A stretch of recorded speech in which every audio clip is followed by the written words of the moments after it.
Hello दोस्तों, इस video में हम लोग सॉल्व करने जा रहे हैं लेसन 9 का लास्ट क्वेश्चन जो कि क्वेश्चन नंबर 15। तो सबसे पहले हम लोग क्वेश्चन देखते हैं कि क्वेश्चन में हमें करना क्या है। तो क्वेश्चन में सिंपल हमें बोल के रखा है कि एक स्ट्रेट हाईवे है, ठीक है, एक स्ट्रेट हाईवे है जो कि यहाँ पे एक फुट ऑफ द टावर मतलब टावर के पास से होकर गुजर रहा है आगे, ठीक है।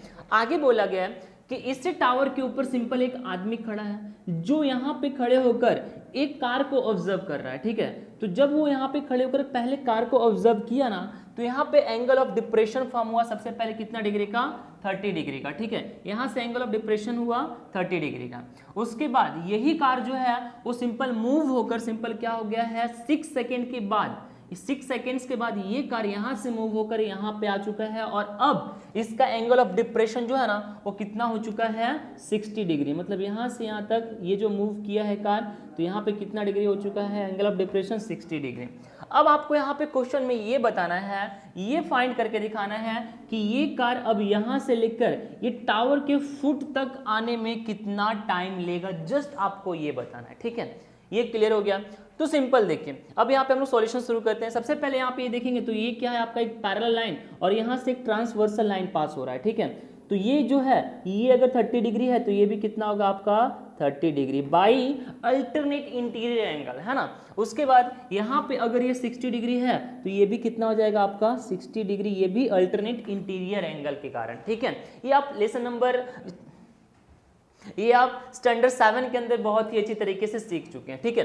अब हम लोग आगे बढ़ते हैं क्वेश्चन में। तो देखिए इसको फाइंड करने के लिए सिंपल हमारे पास ना इसका हाइट दे के रखा है, तो हम लोग को हाइट देकर नहीं रखा तो हम लोग इसको लेट कर लेते हैं h, और यहाँ से यहाँ तक का दूरी भी हमें नहीं पता तो हम लोग इसको क्या कर लेते हैं, लेट कर लेते हैं x, ठीक है।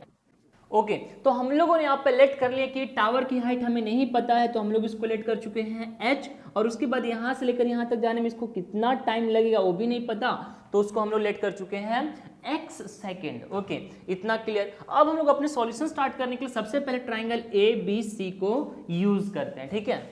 अब इस ट्राइंगल ABC के अंदर अगर आप देखेंगे तो हम लोगों ने लेट कर लिया इस हाइट कितना लेट किए हैं h, और उसके बाद ये बेस कितना है हमारे पास x, वो वेरिएबल के फॉर्म में है। तो हम लोगों को यहाँ पे परपेंडिकुलर बेस मिल चुका है तो हम लोग इसी का यूज कर सकते हैं, ठीक है। तो परपेंडिकुलर बेस कौन से यहाँ पे ट्रिग्नोमेट्रिक रेशियो आता है, tan के अंदर, ठीक है। तो हम लोग यहाँ पे tan का यूज करेंगे। अब यहाँ पे थीटा हमारे पास कितना है 60, तो ये हो गया आपका tan 60 is equal to perpendicular upon base, है ना। अब परपेंडिकुलर हमारे पास कितना है यहाँ पे AB, तो ये हो गया आपका AB। बेस हमारे पास कितना है CB, तो ये हो गया आपका CB।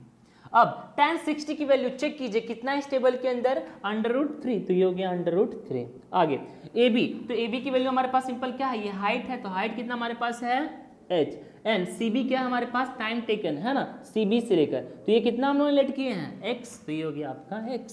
क्रॉस मल्टीप्लीकेशन करेंगे तो यहाँ पे क्या हो जाएगा √3x, एंड h को मल्टीप्लाई करेंगे 1 के साथ में तो ये h ही आ जाएगा, ठीक है। तो ये हो गया हमारे पास, ये h की वैल्यू आ चुका है कितना, √3x। ये हम लोग इक्वेशन 1 नाम दे सकते हैं ना इसको। अब आगे बढ़ते हैं। अब हम लोग ट्राइंगल यहाँ पे लेते हैं जो कौन सा है आपका ट्राइंगल ABD, ठीक है।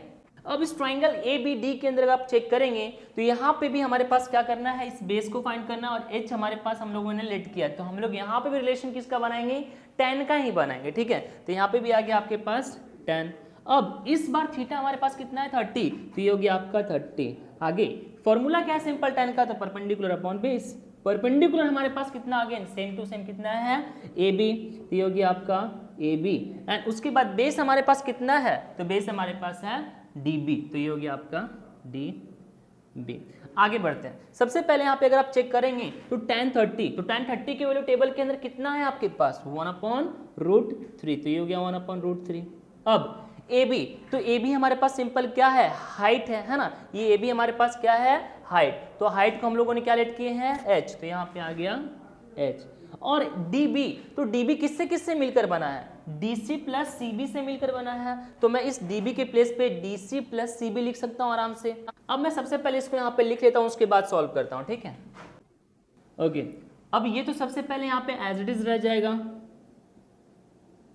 अब h, तो h की वैल्यू हम लोगों ने यहाँ पे क्या लेकर आए हैं, √3x, तो यहाँ पे आ सकता है √3x। DC, तो DC कितना हमारे पास है 6, तो ये हो गया आपका 6 एंड CB, तो CB हमारे पास सिंपल क्या है, x है ना। यहाँ पे यहाँ से यहाँ तक की वैल्यू क्या हम लोग ने लेट किए हैं, x, तो ये हो गया आपका x। अब हम लोग यहाँ पे इसको सॉल्व करेंगे, तो देखिए ये क्रॉस मल्टीप्लिकेशन हो जाएगा, तो 6 प्लस x को हम लोग 1 से मल्टीप्लाई करेंगे तो 6 प्लस x ही रह जाएगा, एंड √3x को मल्टीप्लाई करेंगे √3 के साथ में, तो क्या बन जाएगा आपका 3x, है ना। अब यहाँ पे हमें किसकी वैल्यू निकालनी है, x की, तो यहाँ पे 6 एज इट इज, ये plus x is equal to की साइड क्या हो जाएगा -x, 6 as it is, 3x में से 1x गया, कितना बचा आपका 2x, x की वैल्यू निकालना है, तो यहाँ पे मल्टीप्लाई में इस साइड आकर क्या हो जाएगा, डिवाइड में कैंसिल होकर सिंपल कितना बच जाएगा हमारे पास 3। इट मीन्स हमारे पास x की वैल्यू कितना आ चुका है 3, मतलब कि यहाँ से लेकर यहाँ तक का डिस्टेंस कितना है, कितना टाइम लेगा यहाँ से यहाँ तक पहुँचने में, 3 सेकेंड, ठीक है। अगर आप अब चाहो तो यहाँ पे इस हाइट की वैल्यू फाइंड कर सकते हैं, तो हाइट को अगर फाइंड करना चाहो तो हाइट का क्या हम लोग ने इक्वेशन लिया यहाँ पे, h = √3x, x की वैल्यू हमें यहाँ पे मिल चुका है, कितना मिला है 3, तो ये हो गया आपका 3, जब हम लोग मल्टीप्लाई करेंगे तो 3√3 आ गया, ठीक है।